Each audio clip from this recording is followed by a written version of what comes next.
ಅವರು ಆಯ್ಕೆ ಮಾಡಿಕೊಂಡಂಥ ಸ್ಥಳದಲ್ಲಿ ಒಬ್ಬ ಚರ್ಮಕಾರ, ಅಂದರೆ ಚಪ್ಪಲಿಯನ್ನು ಹೊಲಿತಕ್ಕಂಥವನು, ಆ ಬಡವನ ಒಂದು ಗುಡಿಸಲು ಇರುತ್ತೆ.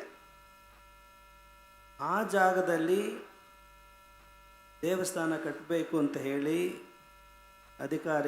ಅಧಿಕಾರಿಗಳು ತೀರ್ಮಾನ ಮಾಡಿರ್ತಾರೆ. ಅವನು ಚರ್ಮಕಾರ ವಿರೋಧಿಸ್ತಾನೆ.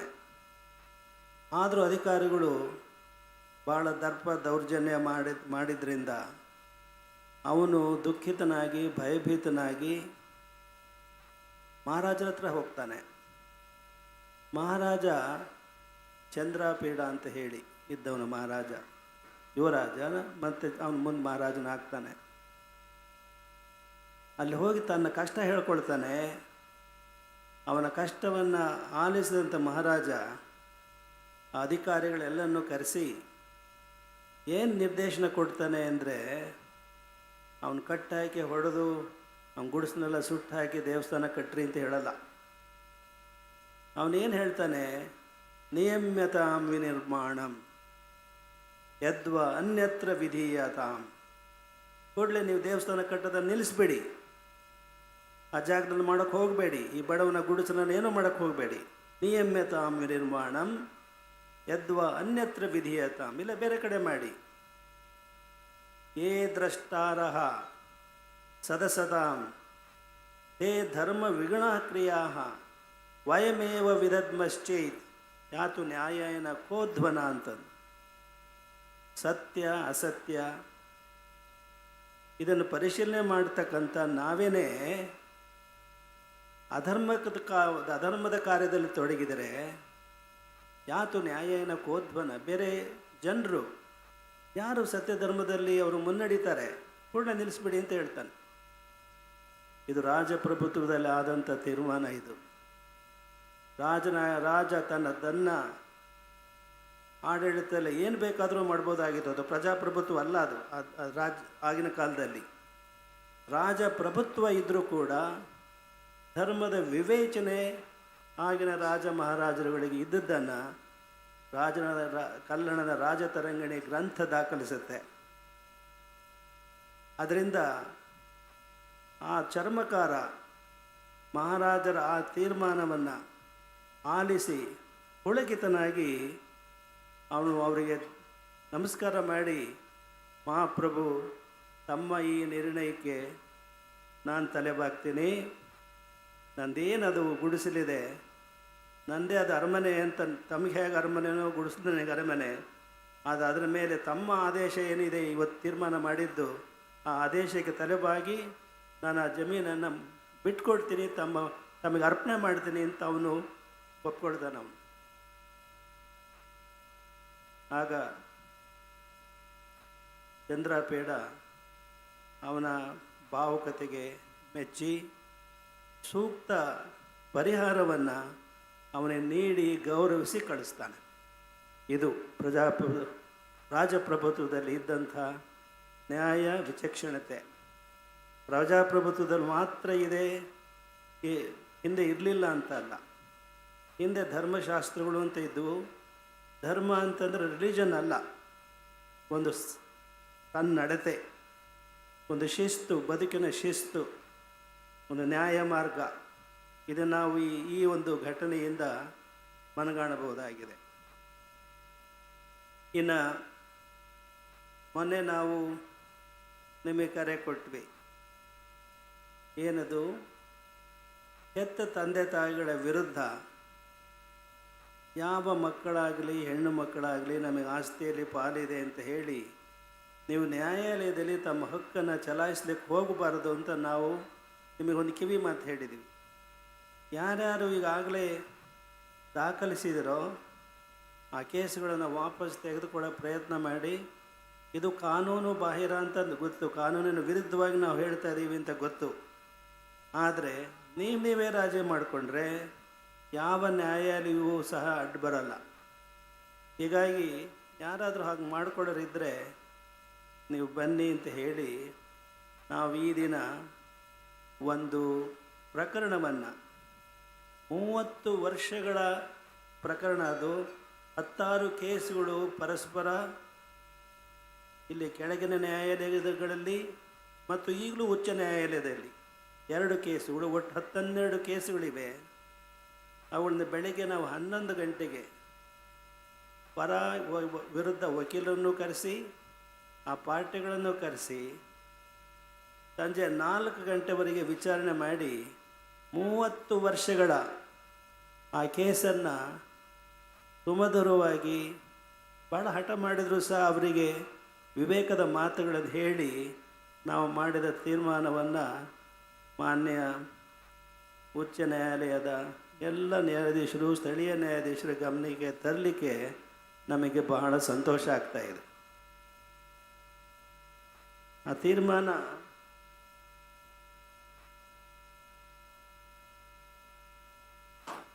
ತೀರ್ಮಾನ ಮಾಡಿದ್ದನ್ನು ಅವರ ಒಪ್ಪಿಗೆ ಪಡೆದು, 2 ಪಾರ್ಟಿಗಳ ಒಪ್ಪಿಗೆ ಪಡೆದು, 2 ಪಾರ್ಟಿಗಳ ವಕೀಲರ ಜೊತೆಗೆ ಸಮಾಲೋಚನೆ ನಡೆಸಿ ನಾವು ಮಾಡಿದಂಥ ತೀರ್ಮಾನ ಈ ರೀತಿ ಇದೆ.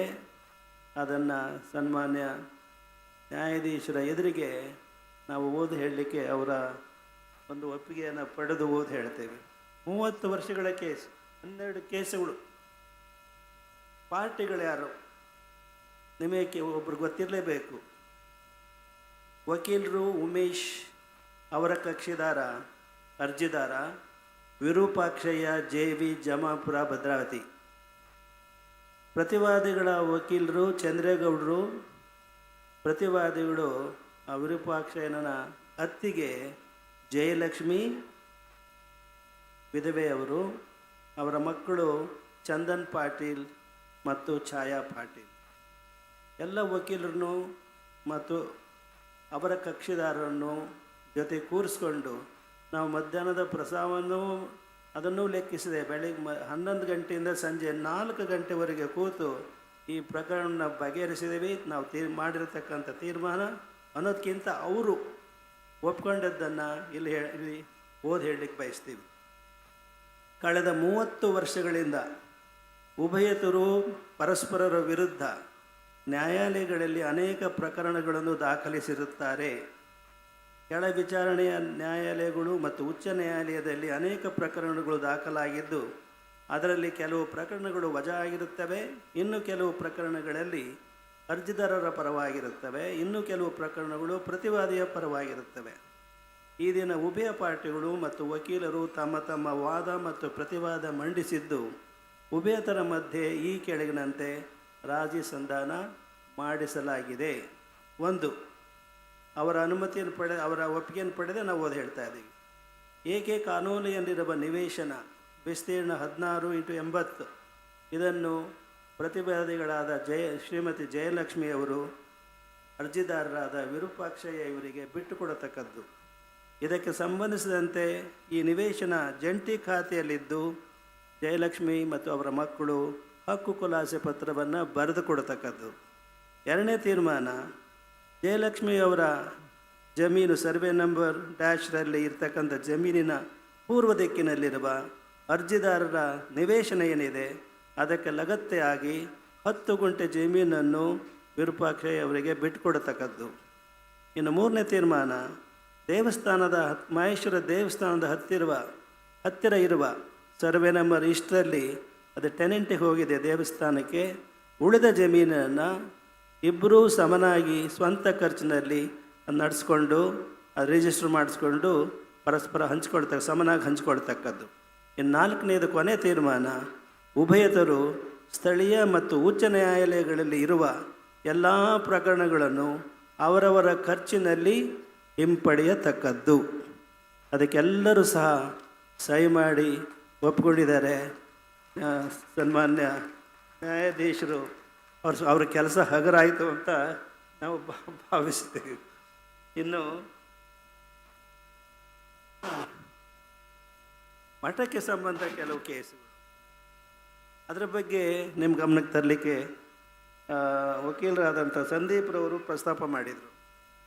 ಇನ್ನೊಂದಿದೆ ಅಂಥ ಪ್ರಕರಣ, ನಮ್ಮ ಮಠದ ಕೇಸು. ನಾವಿಲ್ಲಿ ಇಲ್ಲಿ ಬಂದಿರತಕ್ಕಂಥ ನ್ಯಾಯಾಧೀಶರು ನಾವು ಅವರಲ್ಲಿ ನಾವು ಹೇಳೋದು ಅಂತಂದರೆ, ನಮ್ಮ ಕೇಸುಗಳು ಏನಾದರೂ ನಿಮ್ಮ ನ್ಯಾಯಾಲಯದಲ್ಲಿ ನಿಮ್ಮ ಬೆಂಚ್ನಲ್ಲಿ ಬಂದರೆ ಖಂಡಿತವಾಗಿಯೂ ನಮ್ಮ ಕೇಸನ್ನು ನೀವು ಅದನ್ನು ಏನು ಮಾಡಬಾರ್ದು, ತೀರ್ಮಾನ ಮಾಡಬಾರ್ದು. We must decline. ಇದು ನಾ ಈ ಕಾರ್ಯಕ್ರಮದಲ್ಲಿ ಭಾಗವಹಿಸಿದ್ದೀನಿ, ನಾನು ಸಿರಿಗೆರೆ ಗುರುಗಳ ಕೇಸನ್ನು ನಾನು ಹ್ಯಾಂಡಲ್ ಮಾಡಲ್ಲ ಅಂಥೇಳಿ ಬೇರೆ ಬೆಂಚಿಗೆ ನಾವು ಹಾಕಬೇಕು ಅಂತಂದು ನಾವು ಬಹಿರಂಗವಾಗಿ ಹೇಳಲಿಕ್ಕೆ ಬಯಸ್ತೀವಿ. ಯಾಕೆಂದರೆ ಶ್ರೀಶಾನಂದರವರು ಈ ಜಸ್ಟಿಸ್ ಇದರಲ್ಲ, ಅವರ ಮಾತುಗಳು ಬಹಳ ಅದ್ಭುತವಾದ ಮಾತುಗಳು. ಅವ್ರಿಗೆ ಕೇಳ್ತೀರಿ, ಈಗಾಗಲೇ ಕೇಳ್ತೀರಿ ಇನ್ನು ಮುಂದೆ. ಅವ್ರನ್ನ ಕರೆಸಲೇಬೇಕು ಅನ್ನೋ ಒಂದು ಅಭಿಲಾಷೆ ನಮಗೆ ಬಹಳ ಇತ್ತು.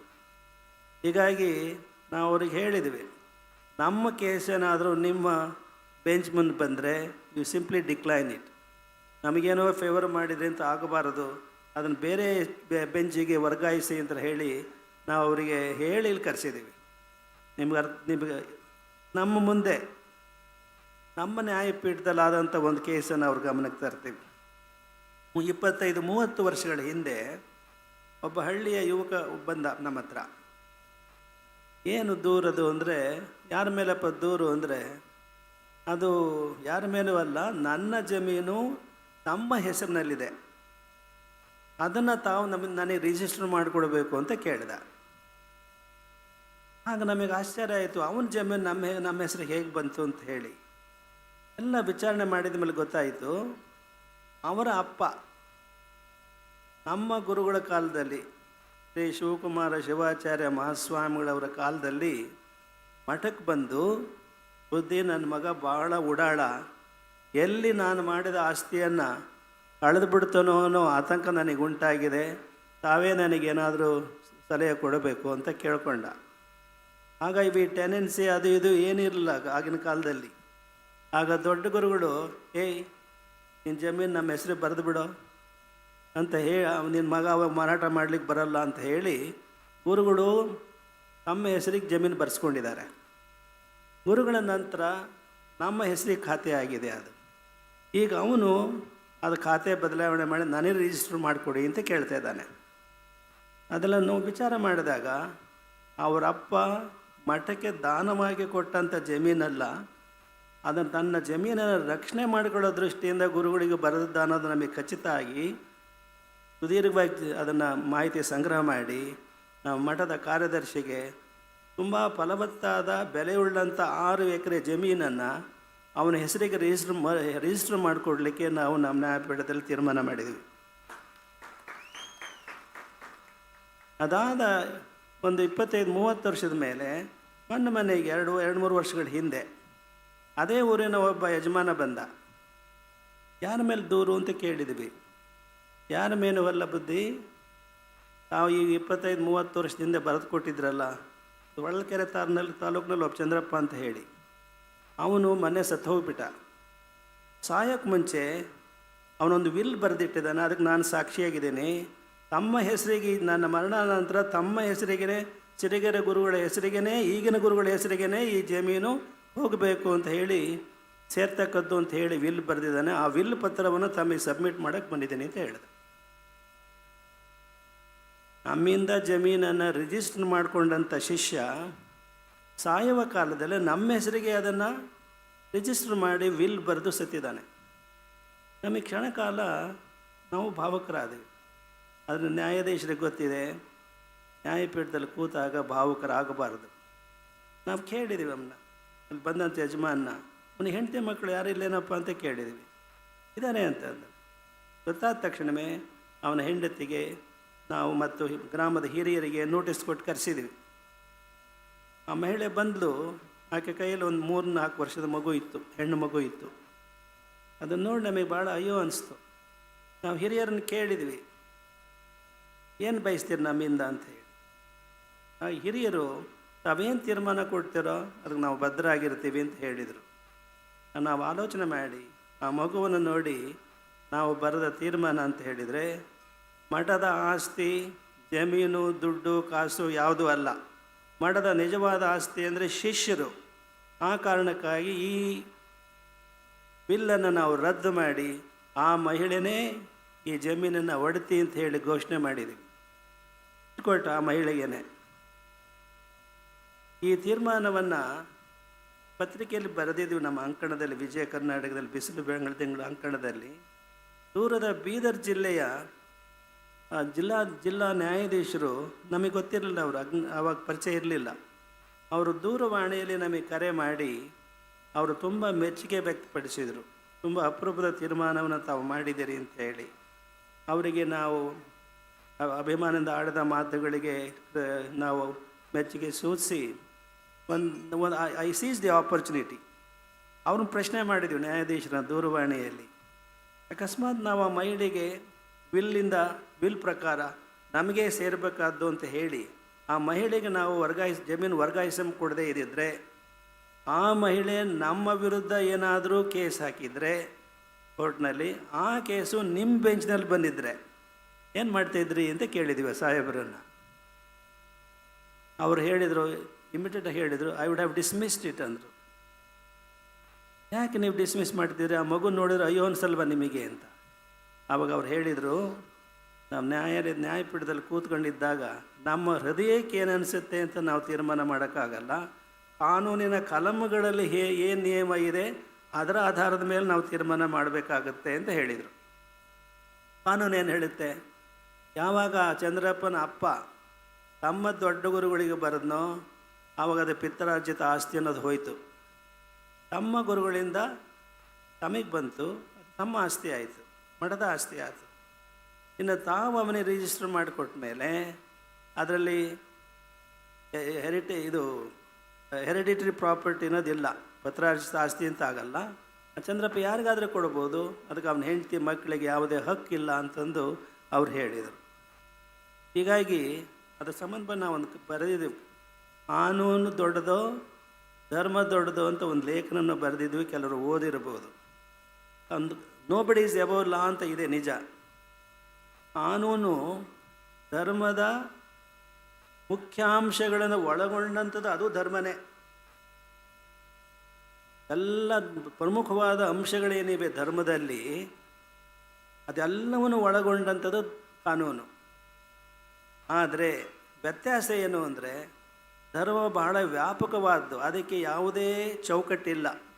ಇದು ಭರತಖಂಡಕ್ಕೆ ಸಂಬಂಧಪಟ್ಟದ್ದು, ಇದು ಅಮೇರಿಕಕ್ಕೆ ಸಂಬಂಧಪಟ್ಟದ್ದು, ಇದು ಇಂಗ್ಲೆಂಡಿಗೆ ಸಂಬಂಧಪಟ್ಟದ್ದು ಅಂತ ಹೇಳಿ ಸೀಮಾರೇಖೆಗಳಿಲ್ಲ. ಈ ಜಗತ್ತಿಗೆ ಸಂಬಂಧಪಟ್ಟದ್ದು ಧರ್ಮ. ಕಾನೂನು ಆಯಾಯ ದೇಶದ ಪರಿಧಿಗೆ ಸಂಬಂಧಪಟ್ಟದ್ದು. ಹೀಗಾಗಿ ಕಾನೂನು ತಜ್ಞರು ಏನು ಮಾಡಿರ್ತಾರೆ, ಆಯಾಯ ಕಾಲದ ಸ್ಥಿತಿಗತಿಗಳನ್ನು ನೋಡಿ ಮಾಡಿರ್ತಾರೆ. ಆದರೆ ಆ ಕಾನೂನನ್ನು ಹೇಗೆ ನಾವು ಕಾನೂನು ಕಂಡು ತಪ್ಪಿಸ್ಕೋಬೋದು ಅನ್ನೋ ಜನವನ್ನು ತಲೆಯಲ್ಲಿಟ್ಕೊಂಡು ಮಾಡೋಕ್ಕೆ ಭಾಳ ಕಷ್ಟ. ಹಳ್ಳಿಯಲ್ಲಿ ಏನೋ ಗಾದೆ ಇದೆ, ರಂಗೋಲಿ ಕೆಳಗೆ ಏನೋ ಚಾಪೆ ಕೆಳಗೆ ರಂಗೋಲಿ ಕೆಳಗೆ ತೂಗೋರಿದ್ದಾರೆ ಅಂತ. ಹಾಗೆ ಇವತ್ತಿನ ಕಾನೂನುಗಳು ಏನೇ ಮಾಡಿದರೂ ಸಹ ಆ ಕಾನೂನು ಕೆಳಗೆ ಒಳಸುಳಿಗಳು ಹುಡ್ಕೊಳ್ಳೋ ಜನ ಇದ್ದಾರಲ್ಲ. ಹೀಗಾಗಿ ಹೊಸ ಕಾನೂನುಗಳನ್ನು ನಮ್ಮ ಸರ್ಕಾರ, ನಮ್ಮ ಕಾನೂನು ಮಂತ್ರಿಗಳು ಮಾಡಬೇಕಾಗತ್ತೆ, ಮಾಡ್ತಾ ಇದ್ದಾರೆ ಅನೇಕ ಬಿಲ್ಲುಗಳನ್ನು. ನಾವು ಮೊನ್ನೆ ಈ ಕಾರ್ಯಕ್ರಮಕ್ಕೆ ಆಹ್ವಾನಿಸಿ ಮಾಡುವಾಗ ನಾವು ಸನ್ಮಾನ್ಯ ಕಾನೂನು ಸಚಿವರಾದಂಥ ಎಚ್ ಕೆ ಪಾಟೀಲ್ರವರಿಗೆ, ಅವ್ರ ತಂದೆಯವರಿಗೂ ನಮ್ಮ ಗುರುಗಳಿಗೂ ಬಹಳ ಆತ್ಮೀಯತೆ ಇತ್ತು. ಅವರ ನಂತರ ನಮಗೂ ಮತ್ತು ಅವ್ರ ಮಕ್ಕಳಾದಂಥ ಎಚ್ ಕೆ ಪಾಟೀಲ್ರ ಮಧ್ಯೆ ಅದೇ ಸಂಬಂಧ ಮುಂದುವರೆದಿದೆ. ಆ ವಿಶ್ವಾಸದ ಹಿನ್ನೆಲೆ ಕೇಳಿದ್ವಿ, ಏನಾದರೂ ಮಾಡಿ ಮುಂದಿನ ನಿಮ್ಮ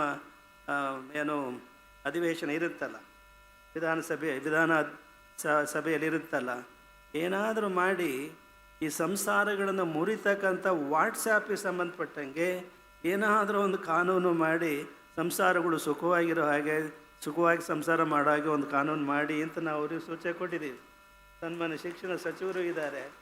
ಇವತ್ತು ಎಷ್ಟು ಹಾಳಾಗಿವೆ ಇವತ್ತು ವಾಟ್ಸಾಪ್ ಸಂದೇಶಗಳಿಂದ ಅಂತ ಹೇಳಿದರೆ, ಒಂದೇ ಮಾತನ್ನ ಹೇಳಿದ್ರೆ ಮನೆ ಮುರುಕತನದ ಕೆಲಸ ನಡೀತಾ ಇದೆ. ಯಾವುದರಲ್ಲಿ? ವಾಟ್ಸಾಪ್ನಲ್ಲಿ ಮನೆ ಮುರುಕತನ. ನಾಳೆ ಮದುವೆ ಇರುತ್ತೆ ಹುಡುಗಿದು, ನಾನು ಆಕೆ ಲವ್ ಮಾಡ್ತಿದ್ದೆ ಏನೇನೋ ಯಾವ ಚಿತ್ರಗಳನ್ನ ಹಾಕಿ ಮದುವೆಗಳು ನಿಂತಿರೋ ಉದಾಹರಣೆಗಳಿದ್ದಾವೆ.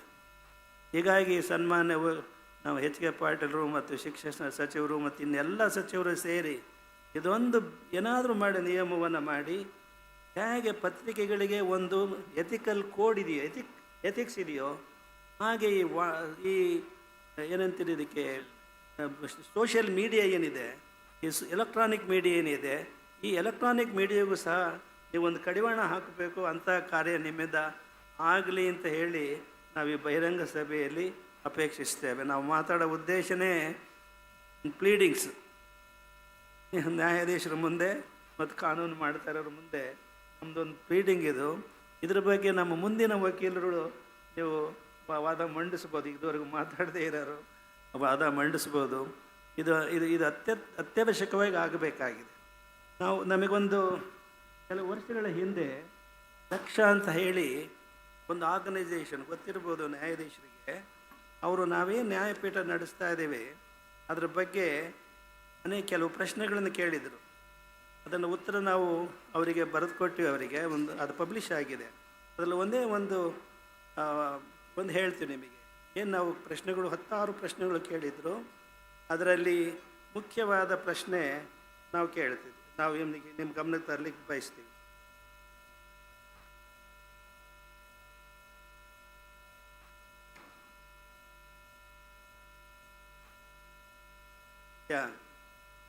Due to role you play in helping people, have you ever found yourself in conflict with the police or authorities?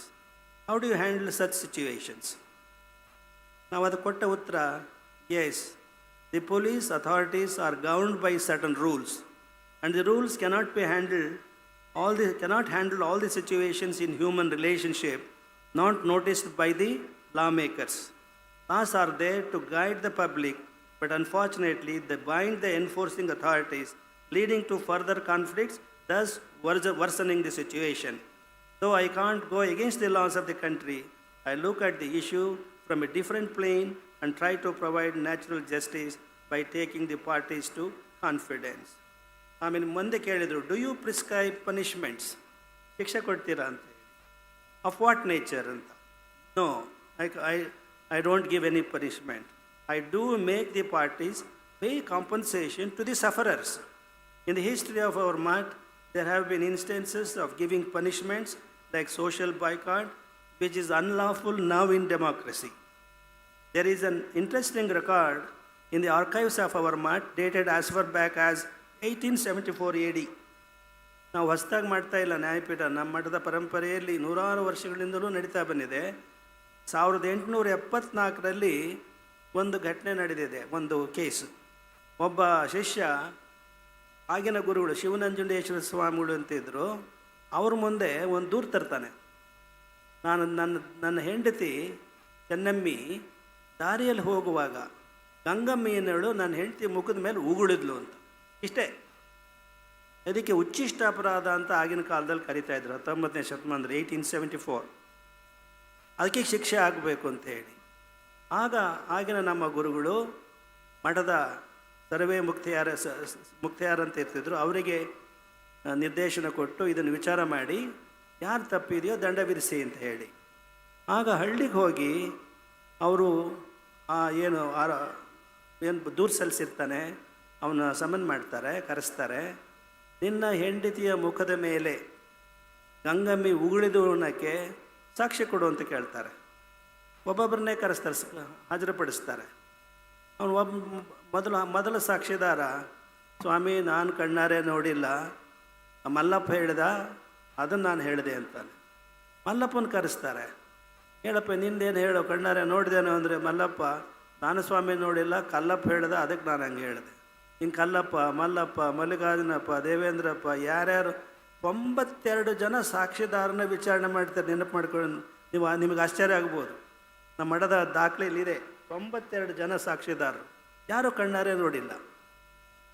ಹೀಗಾಗಿ ಕೊನೆಗೆ ಅವ್ರು ಏನು ತೀರ್ಮಾನ ಮಾಡ್ತಾರೆ ಅಂದರೆ, ನೀನು ಜೂಟಾ ಫಿರ್ಯಾದ್ ಕೊಟ್ಟಿದೆಯಾ, ತಪ್ಪು ನೀನು ದೂರು ಕೊಟ್ಟಿದೆಯಾ ಅಂತ ಹೇಳಿ ಆ ತಪ್ಪು ದೂರು ಕೊಟ್ಟಂಥ ದೂರುದಾರನಿಗೆ ₹2 ದಂಡ ವಿಧಿಸ್ತಾರೆ. 1874ರಲ್ಲಿ ₹2. ಅವತ್ತಿನ ₹2 ಇವತ್ತು ಎಷ್ಟಾಗ್ಬೋದು, ನೀವು ಇವತ್ತಿನ ಬಂಗಾರದ ರೇಟ್ ನೋಡಿಕೊಂಡು ನೀವೇ ನಿರ್ಧಾರ ಮಾಡ್ಕೊಳ್ಳಿ. ಕೊನೆಗೆ ಅವನು, ನಾನು ಬಡವ ಸ್ವಾಮಿ, ನಾನು ಅಷ್ಟೊಂದು ದುಡ್ಡು ಕಟ್ಟೋಕ್ಕಾಗಲ್ಲ ಅನ್ನೋದಕ್ಕೆ ನಾನು ಕ್ಷಮಿಸಿರಿ ಅಂದರೆ, ನೋಡಿ ಕ್ಷಮಿಸುವ ಅಧಿಕಾರ ನಮಗಿಲ್ಲ, ನಾವು ಗುರುಗಳಿಗೆ ಬರಿತೀವಿ, ಗುರುಗಳ ಚಿತ್ತ ಅಂತ ಹೇಳ್ತಾರೆ. ಮುಂದೆ ಏನಾಯಿತು ಅಂತ ಹೇಳಿ ಮಠದ ದಾಖಲೆಯಲ್ಲಿ ನಮಗೆ ಹಳೆಯ ದಾಖಲೆಯಲ್ಲಿ ಸಿಗ್ತಾ ಇಲ್ಲ. ಈ ರೀತಿ ಮಠಪೀಠಗಳು ಹಿಂದಿನ ಕಾಲದಲ್ಲಿ ನ್ಯಾಯದಾನವನ್ನು ಮಾಡ್ತಾ ಬಂದಿದ್ದಾರೆ. ಇನ್ನು ಕೊನೆಯದಾಗಿ ಅವ್ರು ಕೇಳಿದ ದಕ್ಷ ಆರ್ಗನೈಸೇಷನ್ ಕೇಳಿದ ಪ್ರಶ್ನೆ, ಸುಮಾರು ಪ್ರಶ್ನೆಗಳಿವೆ. ಅವ್ರು ಕೇಳಿದರು ನಮಗೆ ಮನೆಯದು,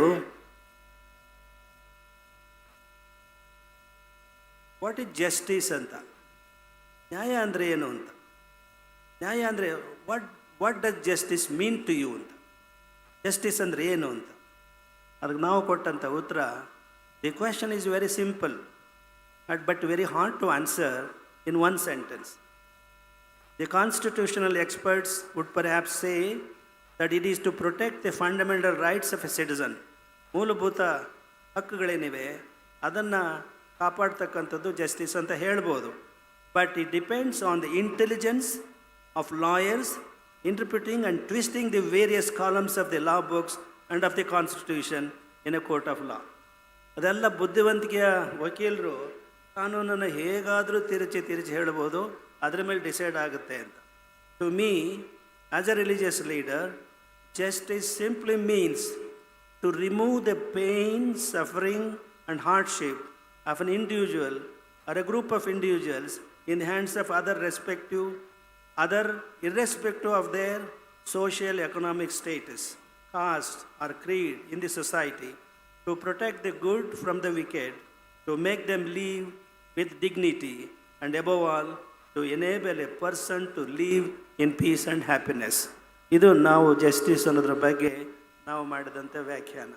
ಈಗ ತಾನೇ ನಮ್ಮ ಮಕ್ಕಳು, ಸಿರಿಗೆರೆ ಮಕ್ಕಳು ನಿಮ್ಮ ಎದುರಿಗೆ ಸತ್ಯವೇ ನಮ್ಮ ತಾಯಿ ತಂದೆ, ಸತ್ಯವೇ ನಮ್ಮ ಬಂಧು ಬಳಗ, ಸತ್ಯವಾಕ್ಯದೆ ತಪ್ಪಿ ನಡೆದರೆ ಮೆಚ್ಚನ ಜಗದೀಶ. ಇವತ್ತು ಬೆಳಿಗ್ಗೆ ನಮ್ಮ ವಕೀಲರೊಬ್ಬರು ಹೇಳ್ತಾ ಇದ್ರು, ಕೋರ್ಟ್ನಲ್ಲಿ ಇದನ್ನ ಹೇಳಿಸ್ತಾರೆ, ನಾನು ಸತ್ಯವನ್ನೇ ಹೇಳುತ್ತೇನೆ, ಸತ್ಯವನ್ನಲ್ಲದೆ ಬೇರೆ ಏನೂ ಹೇಳುವುದಿಲ್ಲ, ನಾನು ಹೇಳುವುದೆಲ್ಲ ಸತ್ಯ ಅಂತ ಹೇಳ್ತಾರಲ್ಲ. ಹೆಂಗೆ ಸುಳ್ಳು ಹೇಳಬೇಕು ಅಂತ ಲಾಯರ್ ಹೇಳಿಕೊಟ್ಟು ಹೇಳೋದೆಲ್ಲ ಸುಳ್ಳೆ ನ್ಯಾಯಾಲಯಗಳಲ್ಲಿ. ಅದರಲ್ಲಿ ಸತ್ಯ ಏನು ಅಂತ ಮನಗಾಣಬೇಕಾದಂಥ ಚಾಕಚಕ್ಯತೆ ನ್ಯಾಯಾಧೀಶರಿಗೆ ಇರಬೇಕಾಗತ್ತೆ. ಅವ್ರು ಹೇಳ್ತಾ ಇದ್ರು, ಕೋರ್ಟ್ನಾಗ ಹೇಳೋದಲ್ಲ ಸುಳ್ಳು, ಬಾರ್ ಆ್ಯಂಡ್ ರೆಸ್ಟೋರೆಂಟ್ನಾಗ ಹೇಳೋದೆಲ್ಲ ಸತ್ಯ ಅಂತ. ಅರ್ಥವಾಯ್ತು ನಿಮಗೆ? ಕೋರ್ಟ್ನಾಗ ಹೇಳೋದು ಎಲ್ಲ ಸುಳ್ಳು, ಬಾರ್ ಆ್ಯಂಡ್ ರೆಸ್ಟೋರೆಂಟ್ನಲ್ಲಿ ಹೇಳೋದು ಸತ್ಯ. ಇನ್ನು ನಾವಿಷ್ಟು ಮಾತುಗಳನ್ನು ಪೀಠಿಗೆಯಾಗಿ ಹೇಳಿ ಮುಂದೆ ನಮ್ಮ ವಕೀಲರು ಮತ್ತು ನ್ಯಾಯಾಧೀಶರು ತಮ್ಮ ವಿಚಾರಗಳನ್ನು ಮಂಡಿಸಲಿಕ್ಕೆ ಅವಕಾಶ ಮಾಡಿಕೊಡ್ತಿದೆ. ಅವರು ಬೇಗನೆ ಧಾರವಾಡಕ್ಕೆ ಹೋಗಬೇಕಾಗಿದೆ. ಹೀಗಾಗಿ ಅವ್ರು ನಾವು ಕರೆಸಬೇಕು ಅಂತ ಬಹಳ ವರ್ಷದಿಂದ ಇತ್ತು ನಮಗೆ. ಅದು ಶಿವನ ಇಚ್ಛೆ ಈಗ ಕೂಡಿ ಬಂದಿದೆ. ಅವರ ಮಾತುಗಳನ್ನು ನಾವು ಇದು ಕೇಳಿದ್ದೀವಿ, ಭಾಷಣಗಳನ್ನು, ವಿಡಿಯೋ ತುಣುಕುಗಳು ನೀವೆಲ್ಲ ಕೇಳಿರ್ಬೋದು. ಅದ್ಭುತವಾದ ಮಾತುಗಳು ಅವರವು. ಇನ್ನು ನಮ್ಮ ಹಿರಿಯ ಸುಪ್ರೀಂ ಕೋರ್ಟ್ ನ್ಯಾಯಾಧೀಶ ಆದ ನಾರಾಯಣ ಸ್ವಾಮಿಯವರು ಇದ್ದಾರಲ್ಲ, ಅವರ ತಂದೆ ನಮ್ಮ ಸಂಸ್ಥೆಯಲ್ಲಿ ಓದಿದ ವಿದ್ಯಾರ್ಥಿ. ಇಲ್ಲಿ ಅವರು ಹುಟ್ಟು ಬೆಳೆದವರು ಭದ್ರಾವತಿಯಲ್ಲಿ. ಬಹಳ ಉನ್ನತ ಸ್ಥಾನವನ್ನು ಅವರು ಅಲಂಕರಿಸಿದ್ದಾರೆ. ಅವರು ಈ ಕಾರ್ಯಕ್ರಮದಲ್ಲಿ ಭಾಗವಹಿಸಿರೋದು ನಮಗೆ ತುಂಬ ಸಂತೋಷವಾಗಿದೆ. ಈ ಭಾಗದ ಎಲ್ಲ ನ್ಯಾಯಾಧೀಶರು ನಾವು ಅವರಿಗೆ ನಮ್ಮ ಕೃತಜ್ಞತೆಗಳನ್ನು ಸಲ್ಲಿಸಿ ನಮ್ಮ ಮಾತುಗಳನ್ನು ಮುಕ್ತಾಯಗೊಳಿಸಿ ಮುಂದಕ್ಕೆ ಅವಕಾಶ ಮಾಡಿಕೊಡ್ತಾರೆ. ಆಶೀರ್ವಚನವನ್ನು ಕರುಣಿಸಿದ ಪರಮ ಪೂಜ್ಯ ಶ್ರೀಗಳ ಪಾದಕಮಲಗಳಿಗೆ ಭಕ್ತಿಪೂರ್ವಕ ಪ್ರಣಾಮಗಳನ್ನು ಸಲ್ಲಿಸುತ್ತೇನೆ. ಮುಖ್ಯ ಅತಿಥಿಗಳಾಗಿ ಆಗಮಿಸಿರುವ ಈ ಕೇಸ್ನಲ್ಲಿ ಇವತ್ತು 4-5-6 ಗಂಟೆಗಳ ಕಾಲ ಏನು ನಾವು ತೀರ್ಮಾನ ಮಾಡಿದ್ದಕ್ಕೆ ಒಪ್ಕೊಂಡ್ರಲ್ಲ ಆ ಕಕ್ಷಿದಾರರು, ಅವರನ್ನು ಕರೆಸಿ ಸನ್ಮಾನ್ಯ ನ್ಯಾಯಾಧೀಶರ ಎದುರಿಗೆ ಅವ್ರನ್ನ ಒಂದು ಸನ್ಮಾನಿಸಬೇಕು ಅಂತ ನಾವು ಬಯಸ್ತಾ ಇದ್ದೀವಿ.